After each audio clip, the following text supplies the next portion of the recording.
이 시편 111편은 이제 내일 모레 계속해서 보게 될 112편, 113편과 함께 처음 시작을 할렐루야, 할렐루야로 시작을 해요. 할렐루야가 무슨 말이에요? 여호와를 찬양하라 하는 그런 말입니다. 이렇게 할렐루야로 시작하는 할렐루야 시편이다. 할렐루야 시편 중에 하나입니다.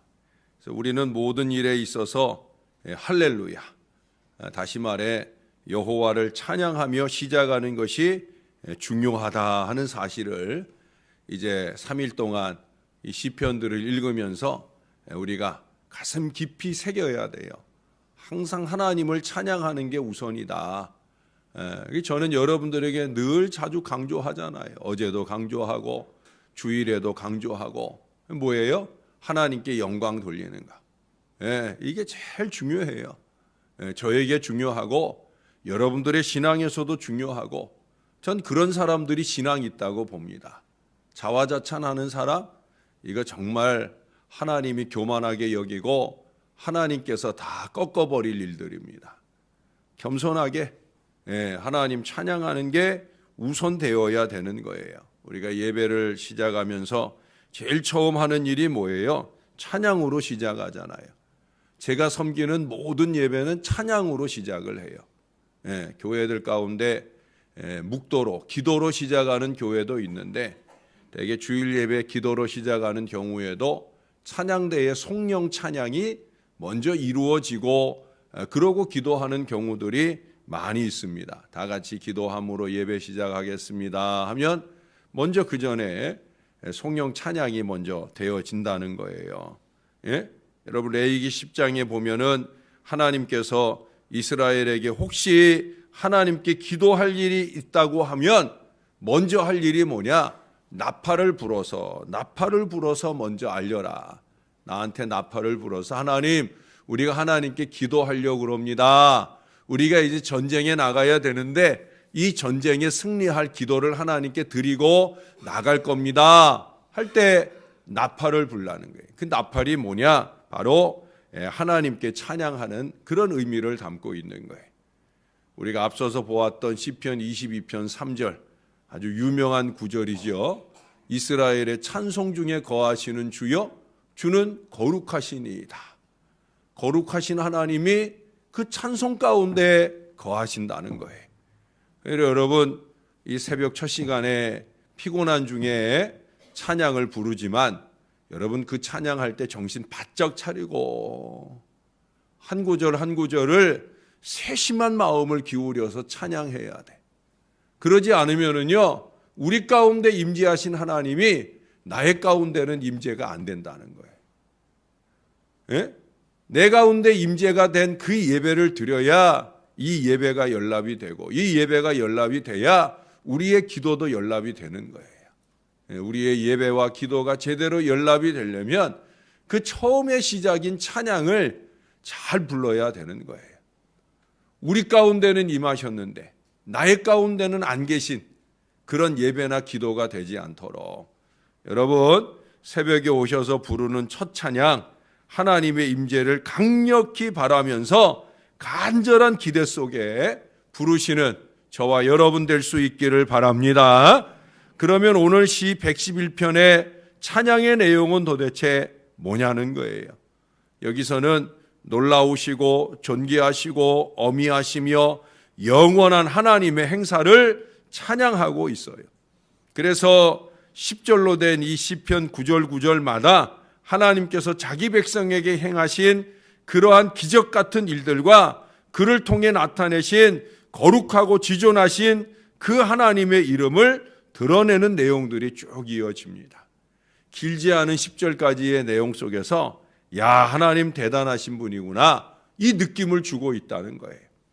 이스라엘 사람들은 이 하나님의 행사에 대해서 요약적으로 잘 설명한 이 시를 거의 모든 사람들이 암송한다고 그래요. 그러니까 이스라엘 사람들이 즐겨 암송하는 시편의 내용, 시편 1편 그리고 시편 111편 이 시들을 그들이 늘 암송한다는 거예요. 이게 10절로 된 짧은 시이기 때문에 암송을 잘하는 게 아니라 하나님의 행사를 기억하고자, 그 행사에 대하여 늘 찬양하고 감사하고자 이걸 외운다는 거예요. 하나님의 행사를 이와 같이 찬양하게 함은 10절에 나타난 대로 그것을 통해서 하나님을 경외하고 하나님께서 주시는 지각을 소유하자는 거예요. 그리고 2절 말씀에 나타난 대로 하나님의 행사를 즐거워하는 그 사람은 다 그 행사를 연구합니다. 다시 말해서 말씀을 상고하고 말씀을 통해 역사하신 하나님을 만나고자 체험하고자 애쓴다는 거예요. 왜 하나님의 말씀을 우리가 자꾸 연구합니까? 왜 날마다 하나님의 말씀을 상고합니까? 다른 데 있지 않아요. 거기 5절에도 하반절에 그러잖아요. 그의 언약을 영원히 기억하시리로다. 하나님은 하나님의 언약에 근거해서 역사를 주신다는 거예요. 그리고 거기 7절 이하에 보면 그의 하시는 일은 진실과 정의이며 그의 법도는 다 확실하니 영원 무궁하도록 정하신 바여 진실과 정의로 행하신 바로다. 여호와께서 그의 백성을 속량하시며 그의 언약을 영원히 세우셨으니 그의 이름이 거룩하고 지존하시도다. 여러분 지금 9절을 보면 어떻게 보면 같은 말들이 자꾸 반복돼요. 근데 그 반복되는 내용들이 결국 뭐예요? 하나님의 이 약속된 내용들이에요. 결국 하나님은 약속에 근거해서 역사를 주신다는 거예요. 그럼 도대체 하나님이 어떤 약속을 주셨느냐? 그걸 좀 알자는 거예요. 그래서 바로 이 약속의 말씀을 자꾸 상고하게 되어진다는 거예요. 하나님의 행사를 연구하는 그 마음은 하나님을 경외하는 마음에서 비롯되어집니다. 그래서 4절에 분명 하나님은 자신의 행사를 사람으로 기억하게 하신다. 다시 말해 하나님은 우리가 하나님의 행사를 기억하는 걸 좋아하신다는 거예요. 그러나 우리 인간의 마음에 하나님 경외하는 마음이 없을 때 이 하나님의 행사를 기억하지 못해. 모든 영광을 자신이 취하거나 하나님의 영광을 썩어질 버러지 우상의 형상으로 바꾸어 버려요. 입만 열면 불평이고 원망이고. 이 은혜를 모르는 사람들이. 예? 은혜를 좀 기억하고 은혜를 알아야지. 이스라엘의 위대함은 다른 데 있지 않아요. 예? 은혜를 기억한다는 거죠. 은혜를 기억한다는 거예요. 은혜를 좀 기억하며 살아야 됩니다. 은혜를 망각하니까 자꾸 원망하고 불평하는 어리석음들을 범하게 되는 거예요. 은혜를 제대로 기억하는 비결은 뭐냐? 하나님의 행사, 하나님의 언약의 말씀을 자꾸 상고하면서 그 안에서 은혜를 곱씹어야 되는 거예요. 제가 잘 아는 어느 권사님은요, 한글도 잘 몰라요. 예? 성경도 그래서 제대로 잘 읽지 못하셔요. 거기에 귀도 어둡고 눈도 어두워요. 그런데요, 성경을 읽는 일이나 성경 공부 그룹에 참여하는 일이나, 즉 성경을 연구하는 일에 빠짐없이 열심히 잘 참석을 해요. 왜 그렇겠습니까? 하나님 경외하는 마음 때문에 그런 거예요. 하나님의 행사를 알고 싶기 때문에 그런 거예요. 하나님의 행사를 삶 속에 체험하기 원하기 때문에 덮어놓고 믿는 신앙이 아니라 좀 제대로 알고 믿어야 되겠다 하는 마음이 간절해서. 그래서 가방끈은 좀 짧아서 이 글도 잘 모르지만 그래도 성경을 자꾸 읽으며 들으며 그 말씀을 깨달을 마음이 간절해진다는 거예요. 교회를 수십 년 다니고도 성경 공부 한번 제대로 한번 한 적이 없고 성경에 기록된 이 하나님의 일에 대해 긴가민가하는 어림소금 속에 산다고 하면, 그래서 입만 열면 신앙적인 말이 막 쏟아져 나와야 되는데 그런 건 하나도 없고 입만 열면 세상적인 말이나 하고 인간적인 말이나 하고 육신적인 말이나 하고 썩어질 구태나 자꾸 씹어대고 그런 어리석은 말들이 넘쳐나가지고는 참 슬픈 일이 아닐 수 없어요. 신앙에 걸맞는 하나님 경외하는 마음이 우러나 보여져야 되는 거죠. 예? 하나님 경외하는 사람이 맞구나 하는 걸 느껴야 된다는 거죠. 하나님을 경외한다는 게 무슨 말인지 제가 기가 닳도록 말씀드렸어요. 하나님 경외가 뭐예요? 하나님을 두려워하는 거예요. 하나님을 두려워하고 그 하나님 앞에서, 여러분 7절과 8절에 반복해서 뭐라고 그래요? 하나님은 그 손이 하는 일이 진실과 정의다. 영원토록 정하신 바에 진실과 정의로 행하시는 바다. 하나님이다. 하나님은 그런 하나님이에요. 우리가 그 하나님 앞에 진실과 정의로 행할 마음은 하나님을 경외하는 마음, 두려워하는 마음일 때에야 가능하다는 거예요. 어제 새벽 이슬 얘기하면서 겉과 속이 다르지 않은, 그래서 하나님의 행사를 늘 기억하면서 그 은혜에 대한 감사의 고백이 넘치는, 뭐 조금 자기한테 좋을 때는 헤헤거리고 은혜 받았다 어쩌다 하고, 또 조금 자기가 찔리는 말씀 들으면은 이를 갈고 불평하고, 그건 은혜가 아니지요. 은혜는 한결같이 하나님의 행사를 기억하고 할렐루야 할렐루야 그 영광과 성호를 찬양하는 그 믿음이 은혜인 거예요. 그 은혜 가운데 행할 간절한 마음이 바로 하나님 경외하는 믿음인 거예요. 미국의 33대 대통령이 트루먼 대통령이에요. 이 트루먼 대통령은 우리 가운데 기억해야 될 중요한 대통령입니다. 왜냐하면 그는 2차 대전의 승리를 루즈벨트 대통령에 이어서 마무리를 한 사람이고, 뿐만 아니라 우리 한국동란 1950년에 우리 한국동란이 일어났을 때 우리나라의 파병을 결정해 준 대통령이 누구냐? 이 트루먼 대통령이에요. 그러나 저는 그런 이유 때문에 그를 기억하지 않아요. 그는 누구보다 독실한 기독교인이었다. 특별히 하나님께서 많은 성경 지도자들에게 보여주신 행사를 깊이 연구한 사람이에요. 다시 말해서 미국의 지도자가 되기 위해서 신앙적인 지도자는 어떠했는가? 그래서 다윗을 연구하고 사무엘을 연구하고 신앙 지도자를 성경 속에서 연구를 했어요. 그래서 대통령 취임 시에도 그가 연설을 할 때 솔로몬의 기도를 드린 것으로 유명합니다. 다시 말해서 하나님의 도우심으로 이 백성들을 잘 다스릴 올바른 지혜를 저에게 허락하여 주시옵소서. 솔로몬이 드렸던 그 기도를 바로 그가 드린 거예요. 그는 그러한 지혜를 얻기 위해 하나님을 잘 경외하고 그의 임기 중에도 날마다 하나님의 말씀을 상고하는 일을 게을리하지 않았다는 거예요. 왜 그렇습니까?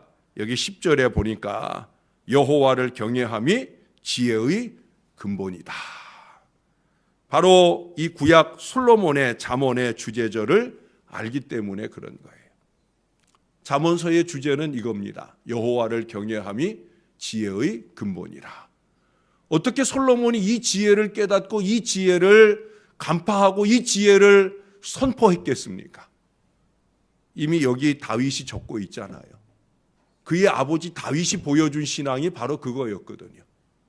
솔로몬은 어린 나이에 나이 많은 아버지 다윗을 두었지만 아버지 다윗의 평생 신앙의 핵심이 뭔지를 잘 깨달은 사람이에요. 여호와를 경외하는 게 지혜의 근본이다. 솔로몬에게 늘 다윗은 이 얘기를 해준 것 같아요. 말만 하고 그것을 깨달아 행하지 않은 아버지가 아니라 그대로 다윗은 행했다는 거죠. 그래서 솔로몬은 깨달았어요. 여호와를 경외하는 게 지혜의 근본이구나.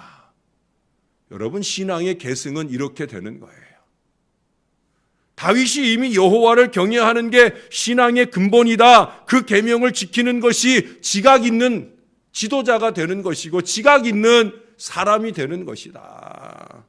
그러니 여호와를 찬양하는 일이 영원히 계속돼야 된다. 이게 다윗의 신앙적인 지침이에요. 솔로몬은 그 지침대로 살고 행하기를 원했다라고 하는 거예요. 하나님을 경외하는 자에게는 지혜뿐 아니에요. 5절에 보세요.